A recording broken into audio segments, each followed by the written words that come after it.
सदन में बरवाला विकास चर्चा में आपका स्वागत है। धन्यवाद।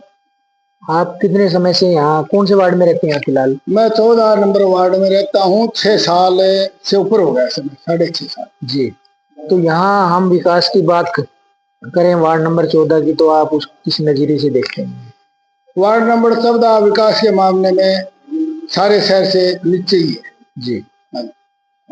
और यहाँ के कैबिनेट मंत्री, विधायक कैबिनेट मंत्री जो रणवीर गंगवा हैं, उसको किस नजरिए से आप देखते हैं, जरा हमारे दर्शकों को बताएं आप। उनको चाहिए था, बड़े सौभाग्य से बढ़िया बात है। और बरवाड़ा में पहली बार इतने कैबिनेट मंत्री कोई बना है, बरवाड़ा में पहली बार। एक बार शायद जोगेंद्र सिंह जी जो वो राज्य मंत्री थे जी।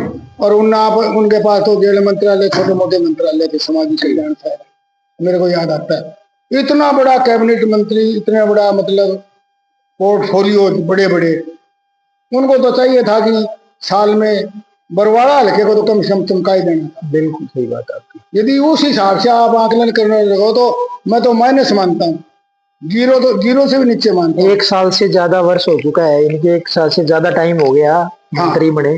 हाँ, 1 साल से क्या विकास समझे हम बरवाला का, हल्के का? बरवाड़ा हल्के में तो मैं कहीं गया नहीं जी। देखो जी, बाकी बरवाड़ा में शहर में तो आना जाना होता है, इस वार्ड में मैं रह ही रहा हूँ। मुझे तो कहीं देखो लगता नहीं भी इन्होंने कुछ करवाया, और कोई हल्के से बाहर कोई करवा दिया हो या दूसरे विधानसभा क्षेत्र में करवा दिया तो मैं क्या कर सकता हूँ। धन्यवाद आपका। मैं पहले तो आप अपना डॉक्टर हर्षमोहन भारद्वाज, मेरा ये संघ में काम नाम रखा गया था। मेरा वास्तविक नाम है डॉक्टर हुन्नामल भारद्वाज, और उकलाना मंडी के पास भेरी अकबरपुर गांव है। वहाँ गांव में बहुत साल तक जन्म भी हुआ, बहुत साल तक मैं रहा। 45 साल की उम्र तक मैं वहाँ रहा। मैंने पशु चिकित्सा में स्नातक की डिग्री की, वेटरनरी डॉक्टर, और उसमें 35 साल पशुपालन विभाग हरियाणा में मैंने अपनी सेवाएं दी। पशु चिकित्सा सर्जन, एसडीओ पशुपालन और डिप्टी डायरेक्टर, जो एक जिला स्तर की पोस्ट होती है। हिसार से मैं रिटायर हुआ 2015 में, 35 साल की सर्विस पूरी की। उसके पश्चात मैंने रिटायरमेंट के पश्चात मैंने एक ट्रस्ट बनाई अपनी, महर्षि दधीची परमार्थ ट्रस्ट। महर्षि दधीची जी ने समाज के कल्याण के लिए अपनी हड्डियां दान दी थी वृत्रासुर के वध के लिए। तो मेरा गोत्र दधीची गोत्र ही है वास्तव में। तो मेरे मन में ये जन्मजात प्रेरणा थी कि मैं महर्षि दधीची के वंश से आता हूं, तो मैं भी अपना जीवन उसी तरह व्यतीत करूं। और मैंने प्रयास, मेरी नौकरी में भी प्रयास ऐसा किया। प्रयास होता है आदमी का, 100% सफल हुआ न हुआ वो तो लोग जानेंगे। और उसी के अनुरूप मैंने ट्रस्ट बनाई। तो उस ट्रस्ट के द्वारा विभिन्न प्रकार के कार्यक्रम आप लोग पिछले 10 सालों से सब लोग देख ही रहे हैं। जो मेरे से हो पाया छोटा मोटा प्रयास किया है प्रभु प्रेरणा से, और मेरे वंश की जो प्रणाली है उस परंपरा से। और फिर थोड़ा समय रिटायरमेंट के बाद, साल भर 1.25 साल बाद, मुझे हरियाणा सरकार ने हरियाणा कर्मचारी चयन आयोग का सदस्य 3 साल के लिए नियुक्त किया था, जो कि जुलाई 19 में पूरा हो गया। वहाँ पर भी प्रयास किया जैसा हुआ। उसके पश्चात मैं अपनी समाज सेवा में लगा हुआ हूँ। पिछले 3 या 4 साल से ये भवन जिसमें हम बैठे हैं, पंडित हजारीलाल सदन, इसमें समाज की सेवा कर रहे हैं। तो ऐसा मोटे तौर पर हमारे जन्मजात संस्कार हैं, ये कोई आसान नहीं कर रहे। मानवता के प्रति हमारा दायित्व है, देश के प्रति दायित्व है। देश हमें देता है सब कुछ, हम भी कुछ देना सीखे। हम तो उस तरह के आदमी। और मैं कॉलेज टाइम से राष्ट्रीय स्वयंसेवक संघ से जुड़ गया था। उसमें विभिन्न दायित्वों का मैंने वहन भी किया जितना मेरे से काम हुआ। कठिन परिस्थितियाँ, वो परिस्थितियाँ बड़ी कठिन थी जब हम संघ का काम करते थे। आज तो संघ स्वयंसेवक सरकार में भी है और भी अनुकूलता है, परंतु प्रतिकूलता के जमाने में, प्रतिबंधों के जमाने में भी हमने संघ में काम किए। तो समय की प्रेरणा से सब कुछ चलता है। आज भी समाज के लिए तन समर्पित, मन समर्पित और यह जीवन समर्पित, चाहता हूं देश की धरती तुझे कुछ और भी दो, इस भाव से काम करने की इच्छा है। अंतिम श्वास तक उसमें लगे हुए। बीच में आपने जैसे राजनीति में भी कदम रखा था, उस समय जो जैसे 1-2 या इकट्ठे लगातार 3 विवाद हो गए थे, काफी सुर्खियों में थे, जिससे आपकी जो पहचान है पूरे देश स्तर पर हो गई थी। क्या विवाद थे वो? विवाद कोई नहीं थे, हमें तो कल्पना नहीं थी इन बातों की, क्योंकि मैं कोई राजनीतिक व्यक्ति था नहीं। मैंने आपको बताया मैं सामाजिक व्यक्ति था। बीच में कुछ समय के लिए राजनीति में परिस्थितिवश या भगवान की माया समझो कि मेरी परीक्षा लेने के लिए मुझे धकेल दिया परमात्मा की माया ने।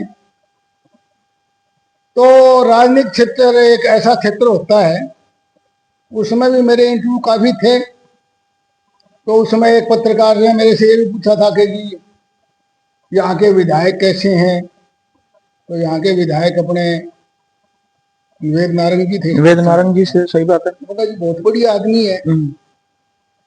तो बोला उन्होंने काम वो विपक्ष में क्या करवाएंगे, ऐसे इंसान बहुत बढ़िया आदमी। बोला जी ये तो आप नई बात कह रहे हो, आप यहाँ चुनाव लड़ने के इच्छुक हो और फिर आप उनका कोई झूठी क्रिटिसिज्म कैसे करूंगा मैं? बिल्कुल बिल्कुल। वो ऐसे इंसान बढ़िया आदमी, मेरा भाई है, छोटा भाई के समान अब भी है और आज भी यही संबंध है।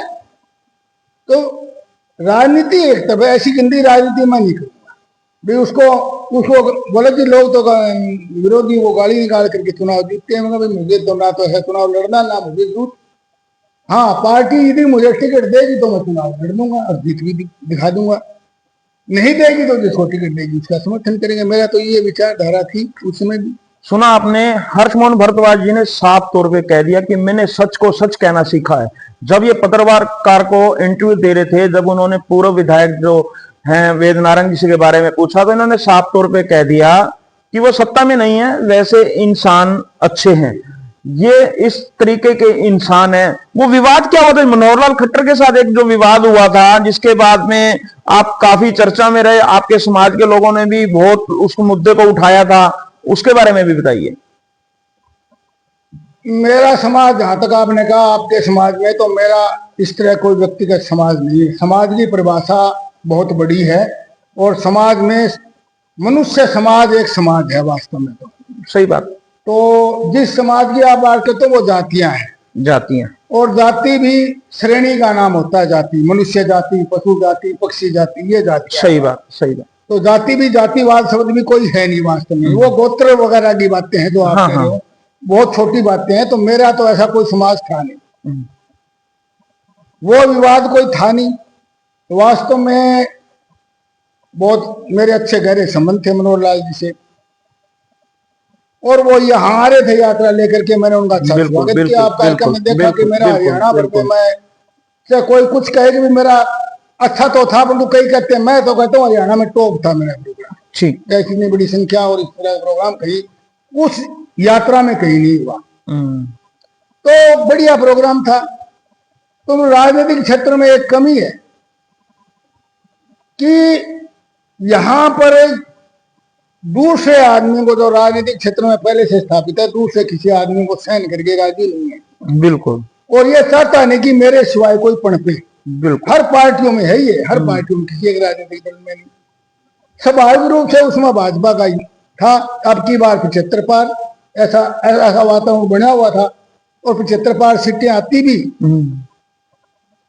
भी यदि सही कैंडिडेट देते, सही हिसाब से देते, तो उसमें 75 पार सीटें होती। बिल्कुल। परंतु उस भाव में तो जो प्रतिद्वंदी थे, मैं तो किसी का प्रतिद्वंदी था नहीं, वो मेरे को प्रतिद्वंदी समझते। तो वो चाहते थे कि इसको किस तरह फेल करें, किस तिकड़म में लगे। तो उसका परिणाम ही वो हुक्का कांड, तिरंगा कांड और ये फरसा कांड ये हुआ। ना तो फरसा मैंने भेंट किया, ना मैंने मुकुट भेंट किया, ना मुकुट मेरा, ना फरसा मेरा। और नीचे से किसी आदमी ने, लोगों ने भावावेश में वो फरसा दे दिया उनको, एक तरफ से मुकुट आ गया, वो मेरे हाथ में पकड़ा दिया। किसी ने पीछे से सिक्योरिटी ने किसी नीचे से आया, मैंने डीपी वसी जी के हाथ में दे दिया। वो पढ़ाने के लिए वो बड़े थे, सांसद भी थे अपने, तो वो जैसे ही पढ़ाने लगे, वो भाषण दे रहे थे मनोहर लाल जी। वैसे तो ये गलत तरीका था, अच्छी बात नहीं थी भाषण देते हुए किसी आदमी को मुकुट पहना, उसकी भंग होती था। परंतु चलो हमारे दिमाग में बिल्कुल भी ऐसा था नहीं भी चलो चीज अब ऐसे पहना देते हैं, बंधु था गलत वो, तो वो पहनाया। परंतु जैसे ही वो चुभा ना, तो ऐसे पीछे मुड़े, तो डीपी वत जी तो समझदार व्यक्ति थे, उन्होंने हाथ उठा लिया। इधर से विजेंद्र सिंह जी ने भी थोड़ा सा हाथ अड़ा रखा था, दूसरी साइड से वो, एक साइड वो थे, एक साइड वो, तो मैं पीछे था। तो मैंने उसको छोड़ता तो नीचे गिरता, मैं उसको छोड़ नहीं पाया। तो सारा वो मेरे पर ही उनको क्रोध आया कि भाई क्या करे, ये क्या बदतमीजी। उन्होंने कहा क्या करेंगे तेरी गर्दन काट दूंगा, जैसे आप अपने प्रेम से अपने उसको कहते हैं। बात तो यहाँ तक थी। कोई उनका अब अपने कोई बच्चा शरारत कर तेरी नाड़ काट दूंगा, जान से मार दूंगा, तो कहते हैं ना बच्चे को। बात तो वो मेरे बड़े थे मेरे से, हरे अंतरंग समझ, बात तो इस भावना से कही गई थी, और उस बात को मैंने उस समय कहा भी।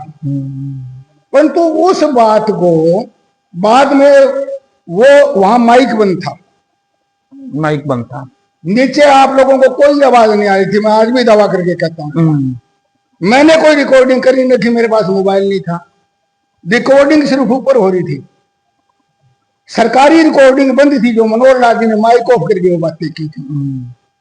ऊपर जो लोग थे उसमें कुछ शरारती तत्व भी थे, उन्होंने उसको रिकॉर्ड किया। वो तो उसमें तो आनी थी क्योंकि उनका तो ऑन था। उन्होंने बाद में उसको वायरल कर दिया, और वायरल करके भी वो लोग, उन लोगों ने वायरल किया। वायरल कौन करेगा? जो मेरे को डिफेम करना चाहते हैं, अभी मैं टिकट नहीं ले लूं, इसका इतना कार्यक्रम हो गया बढ़िया। उन लोगों ने कांग्रेसियों के पास में पहुंचाया, थे पार्टी के परंतु कांग्रेसियों के पास पहुंचाया, और वो रिकॉर्डेड बात है। और बाद में शुरू में उसकी आवाज नहीं दी उन्होंने, बाद में उसकी आवाज भी प्रकट करी, और वही शब्द प्रकट करी। पूरे भाषण नहीं करी, पूरी बातें नहीं करी, सिर्फ गर्दन काट दूंगा तेरी, गर्दन काट दूंगा, उसको एडिट करके। मैंने बार बार कहा एडिटेड है, परंतु मनोहर लाल जी ने उन चीज का कोई ध्यान नहीं किया इस बात में। बाद में मेरा मिलना भी हुआ, मैं बोला कि ये वायरल किसने किया, इसकी जांच करवानी चाहिए, आप सीएम हो, आपकी बात वायरल होगी। मुझे उस घटना से कोई नाराजगी नहीं थी गर्दनवाड़ी से, परंतु जिन्होंने वायरल किया तो उनकी जांच नहीं करवाई, समझता, फिर उन्हीं लोगों को आगे टिकट दे दिया, उन्हीं लोगों को आगे महिमा मंडित। सुन लिया आपने, आज तक उन्हीं को आगे लगाया था, इसी बात की नाराजगी है। सुन लिया आपने हर्ष